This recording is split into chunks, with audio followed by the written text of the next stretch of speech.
Assalamualaikum warahmatullahi wabarakatuh. Perkenalkan, nama saya Nurul Aziza, kelas PBIC. Baik, saya akan membawakan ceramah singkat yang berjudul Biografi Nabi Muhammad SAW. Puji syukur kita panjatkan kehadirat Allah Subhanahu wa Ta'ala atas segala curahan rahmat, hidayah, dan inayahnya, sehingga saya dapat membawakan ceramah ini. Salam serta salawat tetap tercurahkan kepada junjungan kita Nabiullah Muhammad SAW yang telah membawa kita dari alam gelap gulita menuju alam terang menerang, dari alam biadab menuju alam yang beradab, seperti yang kita rasakan saat ini. Baiklah, untuk mengefisienkan waktu, adapun hal-hal yang ingin saya sampaikan. Yang pertama, siapakah Nabi Muhammad SAW? Yang kedua, bagaimana keadaan Nabi Muhammad SAW setelah lahir ke dunia? Yang ketiga, bagaimana perjalanan dakwah Nabi Muhammad SAW? Keempat, bagaimana wafatnya Nabi Muhammad SAW? Nabi Muhammad merupakan manusia pilihan Allah yang diutus ke muka bumi untuk menyebarkan agama Allah, yakni agama Islam. Beliau adalah manusia istimewa sehingga kedatangannya sebagai rasul terakhir telah disebut dalam kitab suci terdahulu, yakni Taurat dan Injil. Nabi Muhammad SAW lahir pada tanggal 12 Rabiul Awal tahun Gajah di Mekah. Beliau merupakan putra dari Abdullah bin Abdul Muthalib yang berprofesi sebagai pedagang, sedangkan ibunya bernama Siti Aminah binti Wahab. Direwatkan banyak kejadian ajaib dan luar biasa terjadi, baik pada saat-saat sebelum dan sesudah kelahiran Nabi Muhammad SAW. Pada malam menjelang kelahiran Nabi Muhammad, pintu-pintu surga dibuka lebar dan pintu-pintu neraka ditutup rapat. Ribuan malaikat turun ke bumi, bulan terbelah, bintang-bintang bersinar terang, dan burung-burung penuh cahaya memenuhi rumah Aminah ibunda Nabi Muhammad SAW. Sementara sesaat Nabi Muhammad lahir, jin tidak bisa lagi mengintip berita langit. Arsy bergetar hebat, seluruh langit dipenuhi cahaya sehingga menjadi terang. Istana Kisra terguncang begitu dahsyat sehingga menyebabkan 14 balkonnya roboh. Api abadi yang disembah umat Mujasi padam.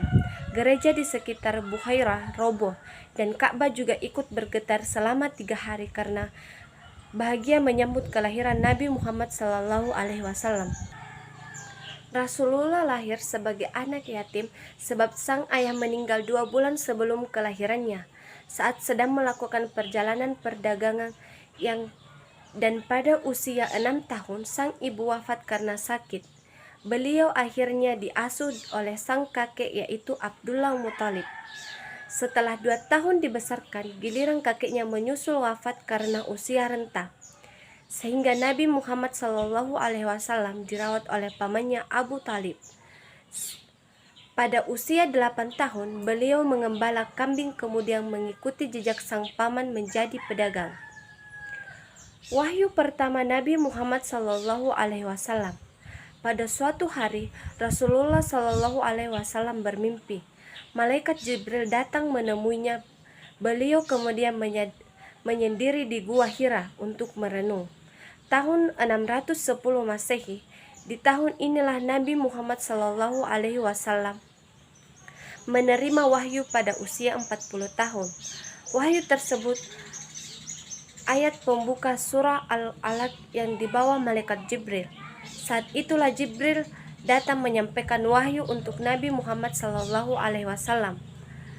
Wahyu tersebut tertera pada surah Al-Alaq ayat 1-4 yang artinya, bacalah dengan menyebut nama Tuhanmu yang menciptakan. Dia telah menciptakan manusia dari segumpal darah. Bacalah, dan Tuhanmu lah yang mengajar manusia. Menertarakan kalam, dia mengajarkan manusia apa yang tidak diketahuinya. Peristiwa tersebut terjadi pada tanggal 17 Ramadan 611 Masehi. Kala itu usia Nabi Muhammad genap 40 tahun, 6 bulan 12 hari. Sejak saat itu beliau mengembang misi untuk membawa kabar gembira atau bashiran dan peringatan atau nadiran kepada manusia. Dakwah Nabi Muhammad SAW, substansi yang disampaikan Nabi yang sangat bertentangan dengan yang selama ini dianut oleh masyarakat di kota Mekah. Memang ada sejumlah kecil pemeluk-pemeluk agama Kristen dan Yunani. Namun secara umum, bangsa Arab saat itu memiliki agama tertentu kecuali menyembah berhala. Beliau paham betul dengan tantangan yang dihadapinya. Oleh sebab itu, Nabi Muhammad melakukan dakwah secara sembunyi-sembunyi kepada keluarga dan teman-teman terdekatnya. Selama 3 tahun, wahyu terus turun, namun Nabi Muhammad membatasi diri untuk membicarakan hal tersebut. Wahyu mulai dibicarakan ketika turun perintah dari Allah Subhanahu wa Ta'ala untuk menyebarkan kepada masyarakat luas. Aktivitas Nabi Muhammad SAW awalnya tidak dapat perlawanan dari Quraisy dan masyarakat Mekah. Perlawanan mulai terjadi saat Al-Quran menyatakan tiada Tuhan selain Allah.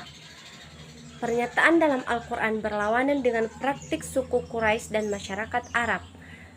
Besarnya perlawanan memaksa para pengikut Nabi Muhammad SAW mencari perlindungan hingga ke Mekah. Perlindungan yang ditawarkan sempat membuat beberapa suku di Mekah melakukan boikot dan menolak berniaga dengan Quraisy. Sehingga setelah masalah boikot selesai, Nabi Muhammad SAW mengalami Isra Mi'raj yang sangat luar biasa dari Masjidil Haram menuju Masjidil Aqsa. Kemudian surga inilah Nabi Muhammad SAW menerima perintah salat 5 kali dalam sehari. Seiring berjalannya waktu, pengikut Nabi makin bertambah jumlahnya. Akhirnya setelah 3 tahun, Rasulullah diperintahkan untuk berdakwah secara terbuka. Sasaran dakwanya bukan hanya kerabat tetapi masyarakat umum. Wafatnya Nabi Muhammad SAW pada 29 Syafar tahun 11 Hijriah. Nabi Muhammad SAW mengalami sakit parah. Mengetahui ajalnya semakin dekat, beliau berwasiat kepada para sahabat untuk bertakwa kepada Allah Subhanahu wa Ta'ala. Rasulullah bersabda, "Aku berwasiat kepada kamu semua agar bertakwa kepada Allah Subhanahu wa Ta'ala, karena aku akan meninggalkan dunia yang fana ini." Hari ini adalah hari pertamaku memasuki alam akhirat, dan sebagai hari terakhirku berada di alam dunia ini.